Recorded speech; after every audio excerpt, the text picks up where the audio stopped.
And I'm not over exaggerating when I say that. You see, TikTok is created by a Chinese company called ByteDance. And ByteDance is actually partnered with the CCP, like the Chinese government. In their agreements, which you can literally read in the terms of service, they are legally obligated to send user data to the CCP, which essentially means that the Chinese government has your data. They know what you're addicted to. And that might not seem too bad, right? Oh yeah, what do they want with data? Look, it's very interesting because we're quite young and you've probably heard more and more over the last few years about data, haven't you? And you've probably thought like, why do people take that so seriously? Our data, like, we go onto a new website and it says like, oh, your data tracking cookies, and we just press accept. Like, it doesn't make a difference, right? When you're quite young and almost oblivious to this, you don't really think anything about your data. You don't really think your data is worth much. Up until you realize that that's just because we've lived a very like comfortable, sheltered life here in the West, or, in some more developed countries like India, Pakistan, and everything. Because you see, in some parts of the world, in particularly China, your data is used to totally control you. So here in the West, our data is used to like track our shopping so they can sell us more stuff. Yeah, fair enough. Okay, who cares? Like, oh yeah, we'll be shown more adverts. Okay, fine, who cares? It's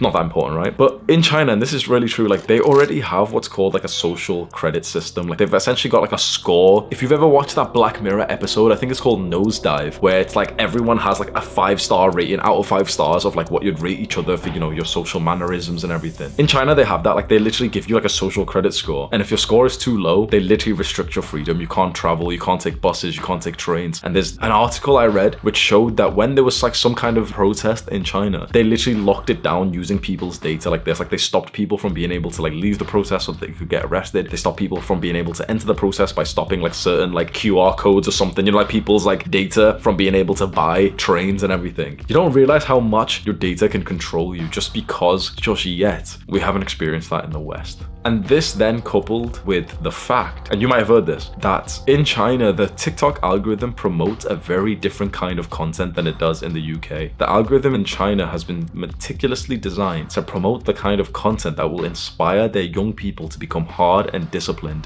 What does the algorithm in the West promote? Degeneracy. In their version of TikTok, if you're under 14 years old, they show you science experiments you can do at home, museum exhibits, patriotism videos, and educational videos. Now, they don't ship that version of TikTok to the rest of the world. It's almost like they recognize that technology is influencing kids' development, and they make their domestic version a spinach version of TikTok, while they ship the opium version to the rest of the world. How is this linked? What does this all mean? So TikTok in the West promotes degeneracy, and you've known this, right? You've seen these little TikTok girls shaking ass and all this. Like sometimes you see like real fucking porn, like you see some like actual like nudity on TikTok in the West and everything. Little 13-year-old boys are seeing this stuff. This was actually an interesting article. If a 13-year-old boy typed OnlyFans in TikTok, some shit like that, like if he typed it or searched it or whatever, he would be then shown like a bunch of OnlyFans. Like of course, do you know what I mean? If you search OnlyFans or if you like show an interest in like the OnlyFans and the data picks up, no matter if it even knows that your account is owned by a 13-year-old, it will start to show you literal OnlyFans models that are trying to tell you to like, subscribe to their fucking OnlyFans list. Do you understand the severity of this? Because many people won't at this point. This just seems, oh, well, like, yeah, they're just making people here degenerates, like addicted to sex and, shaking ass or whatever in China, making them productive. It doesn't seem that bad, right?